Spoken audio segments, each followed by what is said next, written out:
Hello, everybody, and welcome to a video where I will be breaking down the top 10 rares and mythics for Kamigawa Neon Dynasty Draft. I was going to do 5, but there's just so many sweet ones I had to ramp it up to 10. Before I dive in, though, I want to remind you that if you enjoyed this video, be sure to hit that thumbs up button, subscribe to the channel for more draft content, including tons of Neon Dynasty, and comment below with your questions, thoughts, feedback, and your favorite rares. If you'd like to support my content, as always, you can check out the Patreon, patreon.com/NicolaiBolas in the description, and gain access to some cool rewards like my tier list for the set. But let's dive on in, starting with some honorable mentions, because 10 rares wasn't enough. I had to have some honorable mentions. First up, Cloudsteel Kieran. This card is just a strong card on its own. It's not like game-breakingly strong until you get to the equip ability, which feels like it's going to be one of the most tilting ways to lose a game, and that's one of the reasons it gets into the honorable mention, is because I feel like there's going to be some games where you have your opponent basically dead to rights, and then they just have Cloudsteel Kieran on one of their guys that you can just never kill, and you're just like, well, I guess this game's over, and it's just going to feel super like, oh, almost had him. And I feel like that's going to be one of the most frustrating losses possible in the format. So Cloudsteel Kieran gets an honorable mention. Another honorable mention is Reckoner Bankbuster. I think this card's pretty good.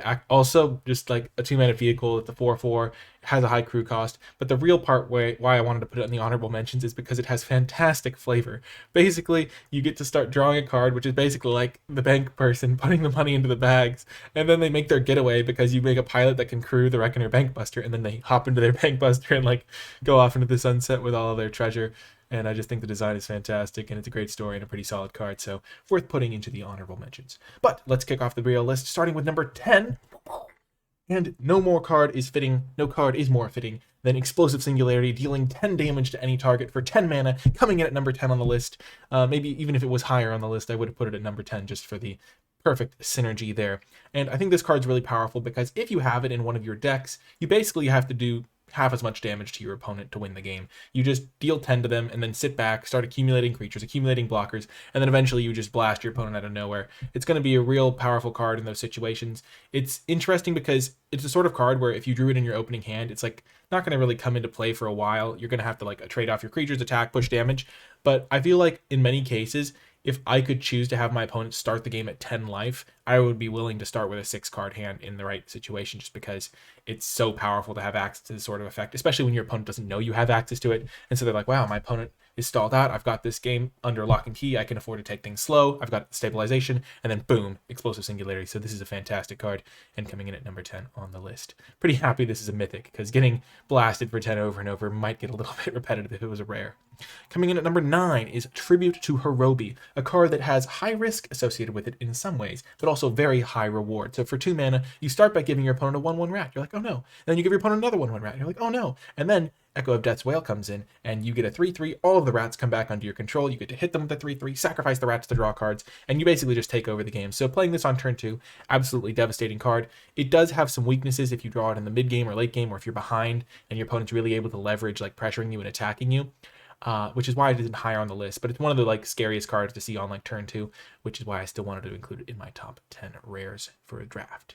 Coming in at number 8 is Kyodai, Soul of Kamigawa. It's basically impossible not to get a 2-for-1 with this card. You can either flash it in to eat one of your opponent's creatures in mid-combat and make one of your other guys indestructible.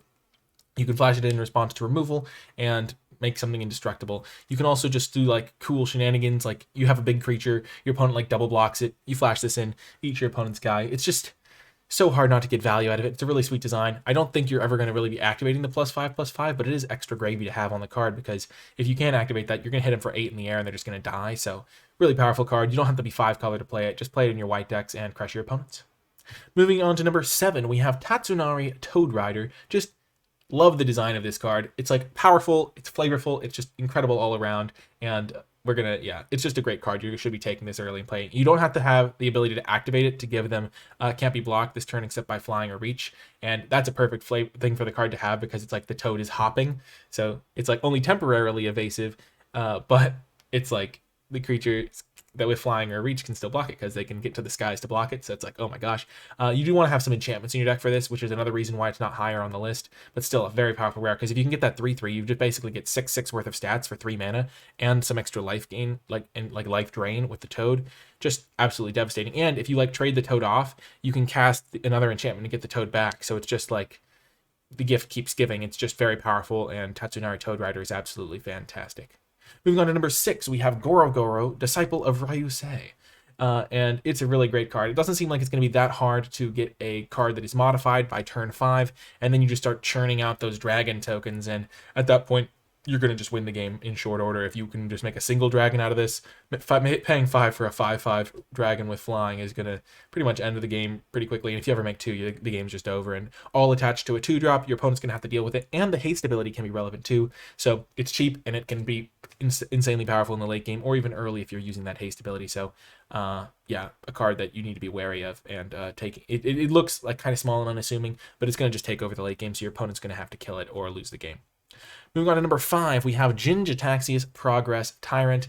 It's maybe just, I mean, it's just a 7-mana 5/5, so it's not the greatest stats-wise, and it's a bit slow, but it basically just ends the game if it comes down. Your opponent is like basically unable to cast like a decent chunk of their spells, keeping in mind that a lot of the creatures in the set are artifact creatures, and so against some decks they're just going to be locked out of casting creatures, instant or sorceries, unless they're like double spelling, in which case it's just like really tricky. And so basically you just land this and then you almost guaranteed win the game in many cases. So it's going to come in at number 5 because it is still like, if you're behind on board when you cast this, you can still lose if they kill you that turn. Or like, yeah, sometimes they might be able to, it's like, because it's a 7-drop, it like suffers a little bit, but basically you just win the game if you cast this card, and so it's got to be at least top 5 rare or mythic in the set for draft. Moving on to number 4, we have the Wandering Emperor. This card is absolutely devastating. Its flash ability fits perfectly with pretty much all of its abilities. You can flash it in, use the +1 to make one of your creatures first strike so that it wins a combat. You can flash it in to give the -1 to make a 2/2 to block something if you need to like chump block or something, but you would in that situation probably just flash it in, make a tap, like exile the tapped creature and gain some life to kill their blocker. You can also like flash it in on their end step, make a 2/2 with the minus ability, untap, make another 2/2, and then all of a sudden you have 2/2/2 vigilance creatures to protect it, the Wandering Emperor, and then you can start plussing it. Just overall, just gonna be an absolutely brutal card when they cast this on turn 4, and you're just like, oh no, this is going to be so hard to win now. So Wandering Emperor gets the nod for number 4. Moving on to number 3, we have Jugen Defends the Temple. So it comes in and makes a 1/1 that can tap for mana. Then the second ability, it is going to put a counter on each of up to 2 target creatures. So you're getting 3/3 worth of stats for 3 mana, which is pretty solid. And also some mana generation. And then it flips into a 2/2 flyer that whenever another creature enters, you can pay X and put X counters on that creature, which is also insane because it just turns your 2-drops in the late game into like 6/6s. Basically, every creature just becomes like an XX, where X is the amount of mana you have. And this guy can become a 5/5 if you have 5 or more, 7/7, I mean, if you have 5 or more modified creatures. And that's just, you've already put 2 counters onto creatures with the first half of the card, and then every creature you play slowly builds up to this like massive threat. Just absolute devastation from Jugen Defends the Temple. Almost reminds me of Rishkar Pima Renegade, or Pima, Rishkar, whatever, from Kaladesh, where it was a 3-mana 2/2 that put a counter onto 2 creatures when it came into play. And this one's kind of a delayed version of that, but also has this insane upside. So even on its baseline, you're getting like 5/5 worth of stats and a mana dork for 3 mana, which is insane. And then also the X ability is just, this card is nutso, super powerful. And yeah, I'm glad this one's mythic too, because it's going to take over a lot of games it comes down. Moving on to number 2, we have Thundering Raiju. This card is just going to be absolutely brutal on turn 4.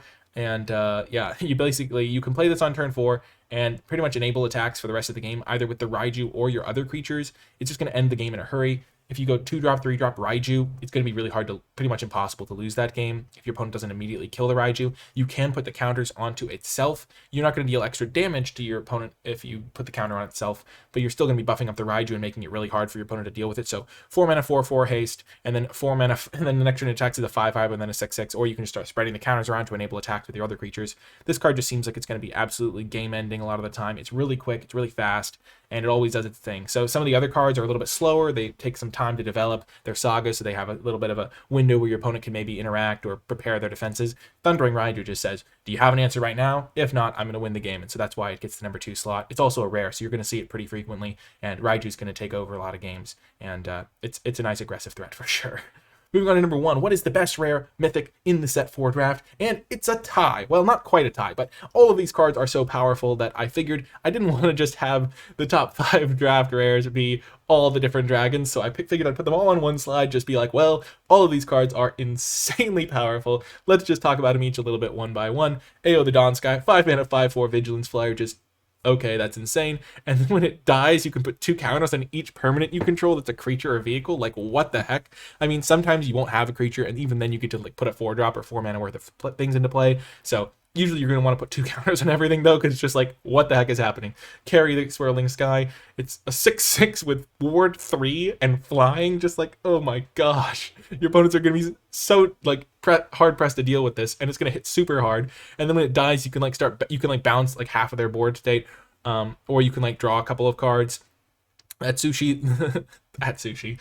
Gosh. But yeah, the Blazing Sky, just 4 mana, 4/4 flying trample, really nice efficient flyer for 4. And then when it dies, you could either draw 2 cards or create a bunch of mana. Usually you're going to want to draw the 2 cards.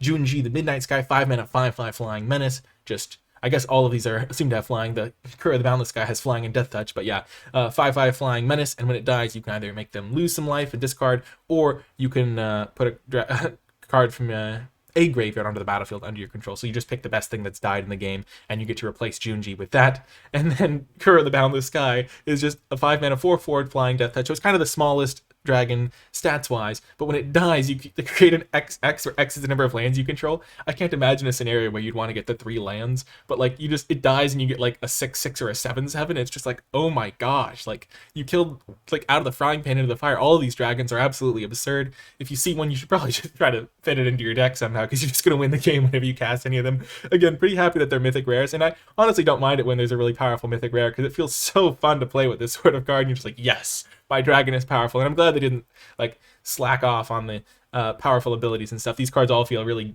powerful, and it's great to have a cycle of dragons that are all great, and none of them really got left behind in terms of power level. So those come in at number 1 on the spot. Ranking them individually, you're never going to have to really choose between them. If you do have the good fortune to open 2 different ones in a pack, I guess you'll just have to make the best of both worlds and just pick your favorite one. It would only happen if one of them was like a foil, so maybe take the foil because it's probably worth more. And if you do open 2 of them in sealed, just put both of them in your deck because it's insane. Yeah, these cards are great. That is going to do it, though, for the top rares and mythics for Neon Dynasty Draft. I really do hope you enjoyed this video. If you did enjoy it, remember to hit that thumbs up button, subscribe to the channel for more draft content, and comment below with your questions, thoughts, feedback, and your favorite rares. If you made it all the way to the end, in the comment section down below, leave hashtag Dynasty Dynamos, because I did double check the definition of dynamos, and it's like an energetic person, and these are the cards that are going to hype you up and make you energized. So the Dynasty Dynamos are the top rares, and let me know you made it all the way to the end of the video by leaving that hashtag in the comments. Remember, if you would like to support my content, if you've been enjoying my videos and they provided you some value, you can check out the Patreon, patreon.com/NicolaiBolas, and gain access to some cool rewards like my tier list for Neon Dynasty and other cool stuff. And also, you're just supporting my content, helping me continue to make all of these videos that hopefully you have been enjoying. You can also find a ton of cool stuff in the description down below. You can find NicolaiBolas Discord, the NicolaiBolas articles, the NicolaiBolas merchandise store, NicolaiBolas Twitter account, if you're interested in getting those posts when I post there when I post a new video. So yeah, and NicolaiBolas Twitch stream if you want to watch me playing live. That is going to do it, though, for this one. I hope you enjoyed it. I'm super excited to draft some of these rares and mythics in Neon Dynasty Draft. I hope you're excited for the format as well, and I will talk to you next time.